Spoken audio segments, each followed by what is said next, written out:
análisis. Le doy la bienvenida a Santiago Arroyo, especialista en energía y director de Ursus Energy.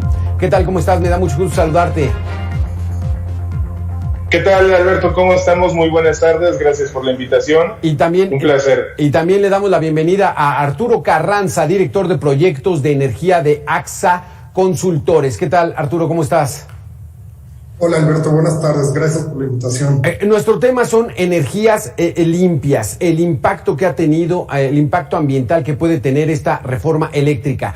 ¿Va bien esta reforma eléctrica que propuso el presidente de la República para promover, fomentar y utilizar energías limpias en el país? Santiago.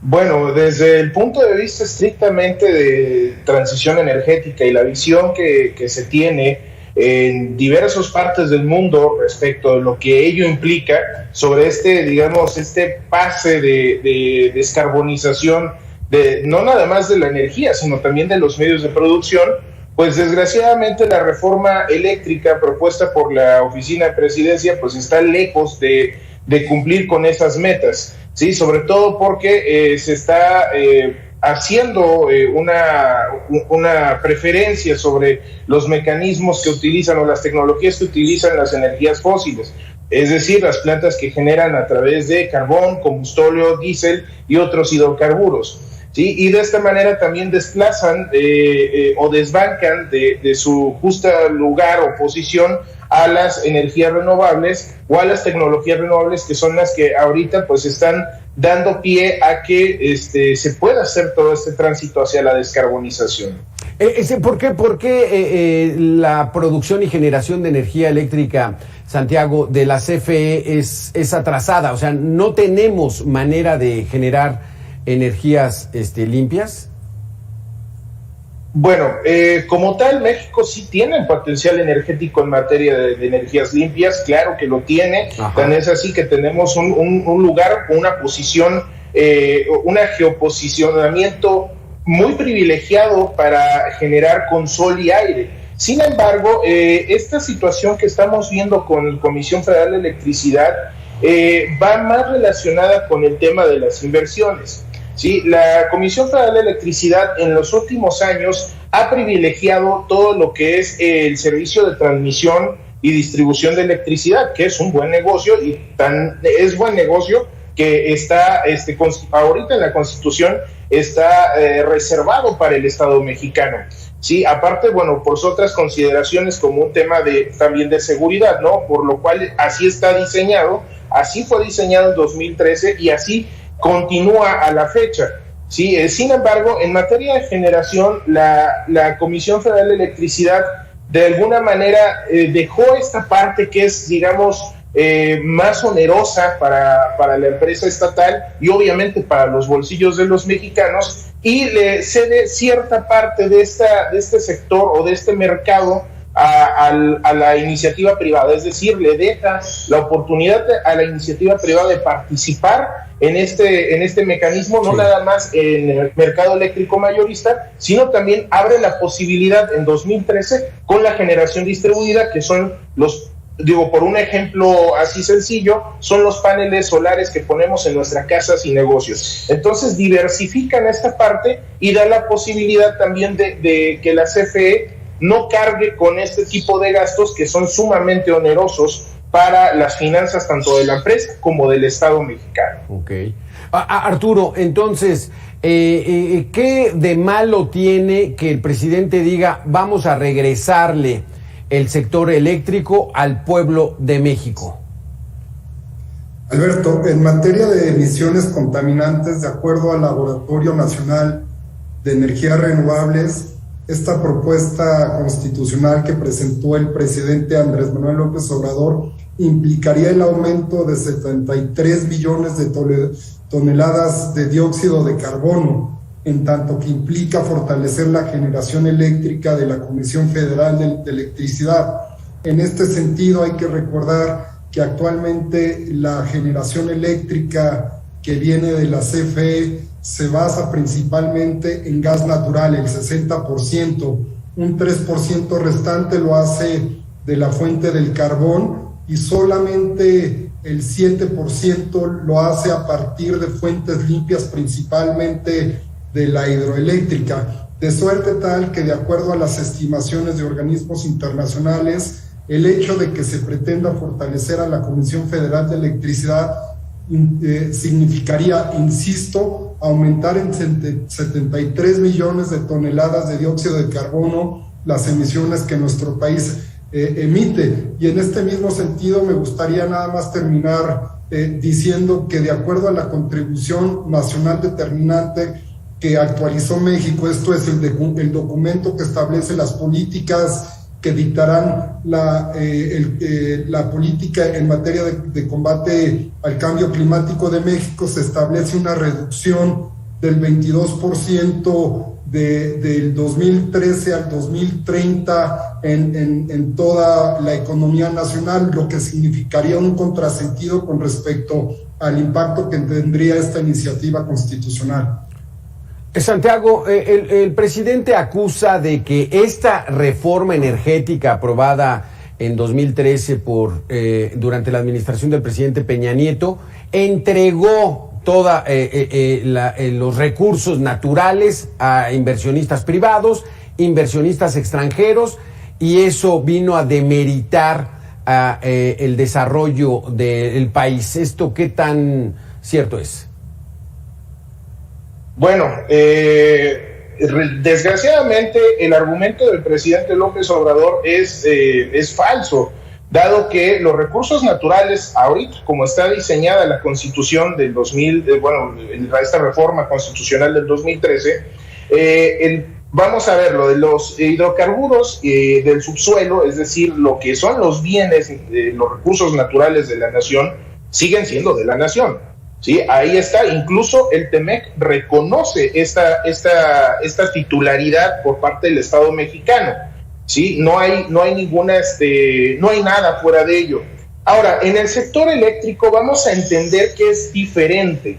Vaya, México no es dueño del sol ni del viento. Nadie es dueño del sol y del viento, por así decirlo. Tampoco es dueño alguien del agua que corre por los ríos, ¿sí? O en los lagos o en los embalses donde hay hidroeléctricas. Finalmente, son, digamos, recursos que tenemos a nuestra disposición, que por un golpe del destino tenemos a nuestro alcance, y vaya, no se entregó absolutamente nada de esto.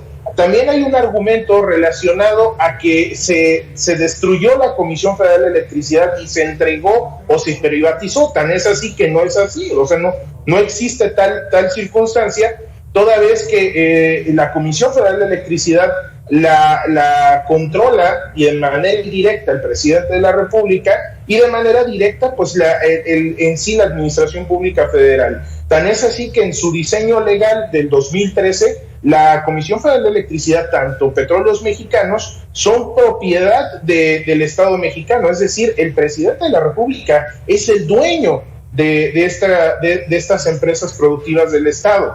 Sí, entonces en ese sentido no cabe este argumento, y bueno, ¿qué fue lo que se hizo? Fue de alguna manera darle la oportunidad a la iniciativa privada, ya sea nacional o con financiamiento de origen extranjero, porque sí, de hecho las leyes obligan a un contenido nacional, las leyes obligan que las empresas tienen que ser mexicanas, o al menos su constitución tiene que ser mexicana, independientemente del origen de los recursos por los cuales se constituyen estas empresas, ¿sí? O incluso pues cualquier persona física que pudiera tener el recurso necesario, bueno, y suficiente para poder invertir en el sector energético del país. Entonces, lo que se hizo fue eso, y obviamente se crean organismos reguladores para poder mediar esta relación y que no existan abusos ni del lado de los empresarios ni del lado del Estado, sino que funjan como árbitros. Exacto. Arturo, entonces, en estos momentos la Comisión Federal de Electricidad no tiene la infraestructura, la capacidad técnica, tecnológica para generar luz, energía eléctrica, en esta política de energías limpias.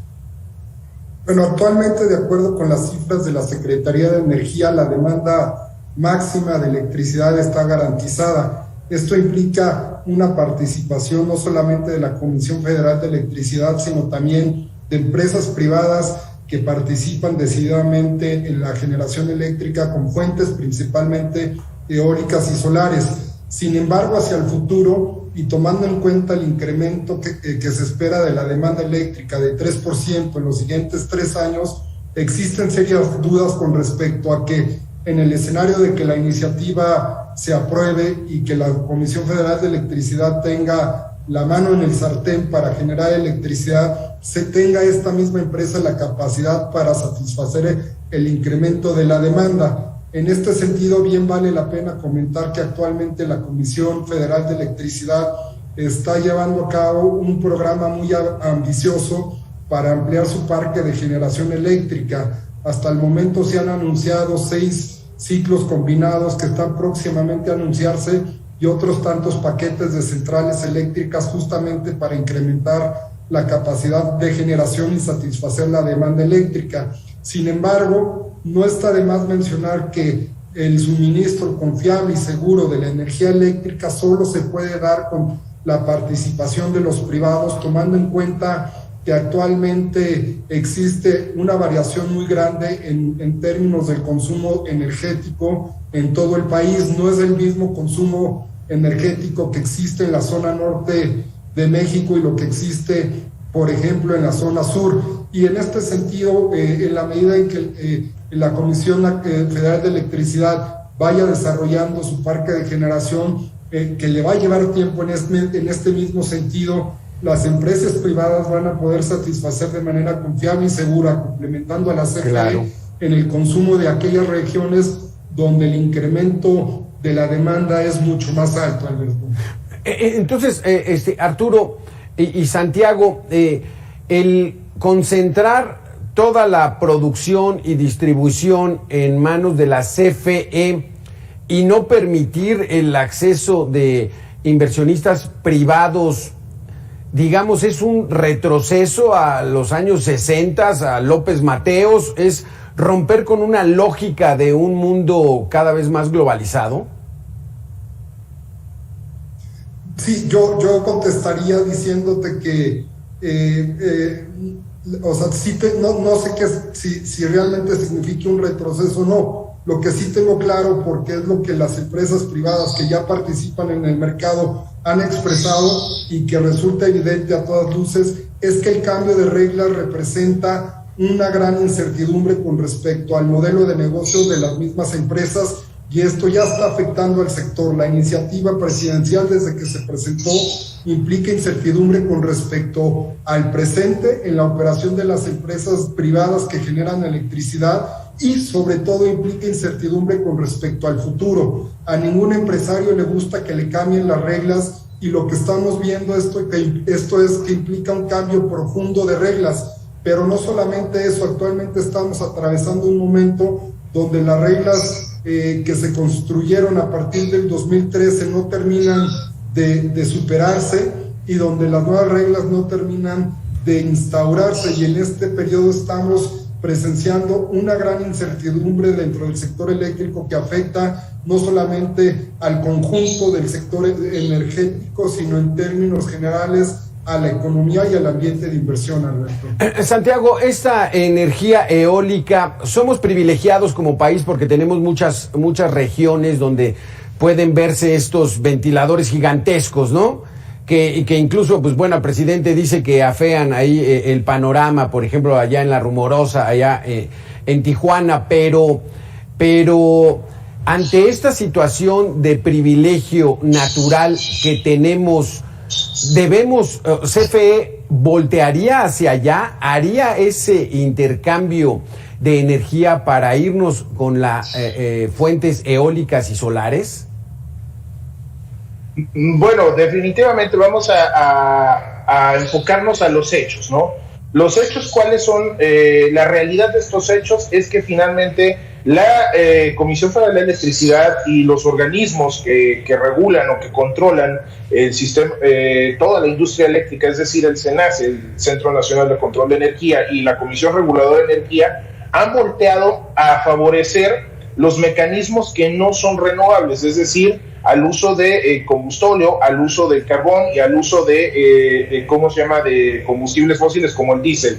De hecho, Arturo, mi colega Arturo, hizo ahí un recuento de las proporciones que tiene en participación cada una de las tecnologías. Entonces, estamos viendo que tener esta riqueza de de recursos eólicos y solares, por el posicionamiento que tenemos 2 litorales, que finalmente esos 2 litorales son los que nos dan acceso a este tipo de tecnologías, y bueno, el posicionamiento cercano al Ecuador que tenemos nosotros y a los trópicos, es por eso que tenemos este potencial. Sin embargo, la política energética va a beneficiar a estos mecanismos, tan es así que la Secretaría de Energía y la Comisión Federal de Electricidad, en una, armonización de su argumento, han referido que estas energías son intermitentes. Esto es un concepto que ellos mismos crearon, ¿sí?, de esta intermitencia, y ellos asumen que estas tecnologías,